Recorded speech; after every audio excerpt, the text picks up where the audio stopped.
In the Garden of Eden, Lucifer came to Eve and said, "You do not know like the gods, but if you partake of this, you'll know like the gods, knowing good and evil." By saying this, he is implying that he knows this and he is a god. And Eve is not. Now, you notice, all is soul. And all angels and what I call the Elohim serve and are the one soul, the one Father, and all the different angles of that one soul looking back at each other saying, "I am that I am," and pointing to each other. I am that I am. Not I am what I am, for every time I think I know what I am, I realize, you know what, that's a rule. And even I, as God, am not bound by a rule, for I am immeasurable and eternal. I am that I am. Satan did not say that to Eve. He has a way of slipping in with his forked tongue by implying, "Eve, you are not a god." Now, did he say that to her? No. But where did Eve come from? From Adam, that is Michael. And Adam is one of those Elohim that knows. So you have to be careful, because if I was to talk to somebody from what you call the other side or receive revelation, I would want to know, you are telling me you are God. Yes, I'm one of the Elohim. For some of those Elohim you say were fallen angels that were the 1/3. And by the way, I want to tell you, I said we are in outer darkness, and I believe so. We have nowhere else to put this trio, this tree of knowledge, this TREE, the paradise, the spirit prison, and the earth experience that are all tied to this, that are below all the glories you say. We have nowhere else to put this but darkness. So I wonder, when we're listening to someone from the other side, does that one say, "I am God," and doesn't lie? Because someone from the Elohim would. They know that. But implying so, do they say, "You are not"? Because that would be a lie by leaving a big part out. To have us think, "Well, you are God, so we are not. Okay, what do you want us to do?" And so it's very slippery the way Satan can work, or these fallen Elohim, which we also call, in some cultures they call them the elementals, the nature spirits, the fallen angels. And I also want to tell you one more thing. It says that 1/3 of them were flung to earth. Okay, flung to earth. Could they be on the part of the spirit prisons, paradise, earth experience of which we do not see around us? Oh yes. Could they also be born here too? Well, they wanted to be born. They had a different plan. They wanted Lucifer, the light bearer, to, I suppose, bear bodies for them. But he was not chosen for that, was he? So sometimes I wondered, you may suppose they are not walking on the earth too, but you don't know. This could be a great sorting out period even for them. So it says they were flung to the earth, and we're just going to stop right there. I'm going to come back to this, but I want to digress, so stay with me, please. When I was a child, I used to listen to the Janice Cat Perry, I think it was Janice Cat Perry, I'm not sure, forgive me if I'm wrong, My Turn on Earth. My turn. I love turning. Turning is almost like immortal. You just keep going around and you're born and you're like the phoenix and you always rise from the ashes. None of your ashes are left out. You're born here. We were born of heavenly parents. That was our turn there. Now we turn here and we're born on earth. We turn. And amongst the E-turn, even though you spell it with a T-E-R, it has the same sound for a reason. Eternal. The thing that turns, that is the all. That is the law embodied as the all. That E is a prefix for not, turns. All does not turn, even though it turns. For all is one thing without bounds. And that is the eternal. And then we talk about My Turn on Earth. And one of my favorite songs was, I Have a Plan. And I used to listen to that as a child many, many times. I loved it. I looked at the book of Abraham, though, in your scriptures, and I noticed that song and the way it is presented, you got to remember propaganda here. We have two sides. The Nazis once saw us as demons too. Okay? They tend to do that during wars. And the Americans would say, no, we are not. But if you listen to that song ever, and you can Google it on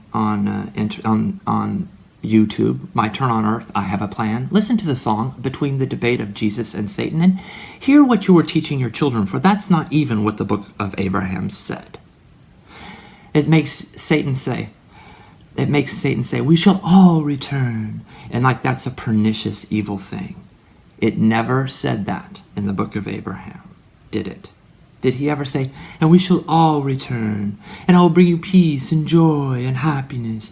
And, that makes it sound like that's the evil thing, even though that's not what it says in the book of Abraham, is it? Sometimes I wonder about sides in a war in heaven. And I wonder what side you're listening to, for that is not what even your scriptures say, that Satan said, yet you teach it to your children. And I grew up believing that. A God that is so perfect would not have the power to bring back all of his children? Oh no, especially since we want to be gods instead. We are the 1/3. So of course you will fail the test, and we will follow the tester, the devil, and be proven that our calling and election will be made sure. There's an S-U-R word. Are you sure? Are you certain? A C-E-R? Yes, sir. I didn't know you doubted. Are you following the doubter? For he's called the devil, and he sows doubts in your field. Are you following the one that you call the tester, the devil? I wonder about these things. I would like to address the Latter-day Saints and discuss about how in the last days, when the second coming of the soul of David, the son of David, the S-O-L-E, the S-O-L, the soul, comes. You have said, as Latter-day Saints and as many Christians have said, that when the Jews realized what they have done, that they had indeed, 2,000 years ago, killed their Messiah, their king, and mocked him and put King of the Jews on his cross and a crown of thorns and a purple robe. You said that they would realize they had killed their Messiah. And that seems very ironic, because that's exactly who they were looking for. And I want you to think about the word irony and the iron rod, and how words are, they are chosen not out of a drop of a hat. A psychologist will even sit there and say, are you listening to the words you're saying? Freud would. Carl Jung would. We don't just pick sounds and symbols for no reason. You think it's just a coincidence that out of all the words we've used, we pick certain sounds for certain things? Let me tell you about iron. It is a compass. A compass will be attracted to a lodestone. Iron has a way of pointing to the north, but also to all directions at the same time. It points to the south just as much as it points to the north. And by the way, the south is S-U-R in Spanish, which is sir. Yes, sir. Not the north, which is norte, which reminds me of the word morte, and I don't know why, which means death.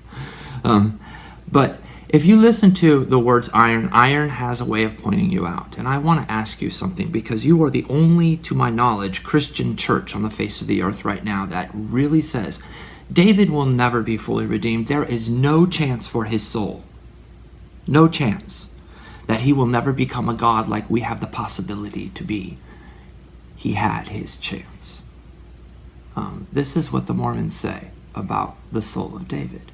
And I find it ironic that they also call upon the soul of David to save them from their sins, that without such they could never even have the godship they plan on having, is exalted beings in the celestial kingdom, the top 1/3, and the 11.1, which is 1.1 with a line over it, because if you divide the top third into threes, the very tippy top, right under the 99.99999 for infinity, is the 11.1% of all of our Heavenly Father's children that you said would become gods, even more so than the innumerable stars of all the heavens, which all stars are suns, we found out, by the way.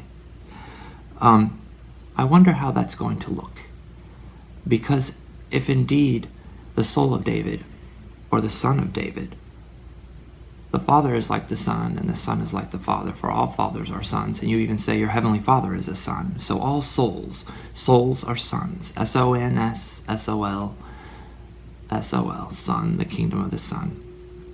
I wonder how you're going to expect to be exalted upon someone you have said will never be a god. In such a case, if that is so, just like the serpent in the Garden of Eden, you have no leg to stand on. In that case, I want you to think about that, and I want to address the Jews.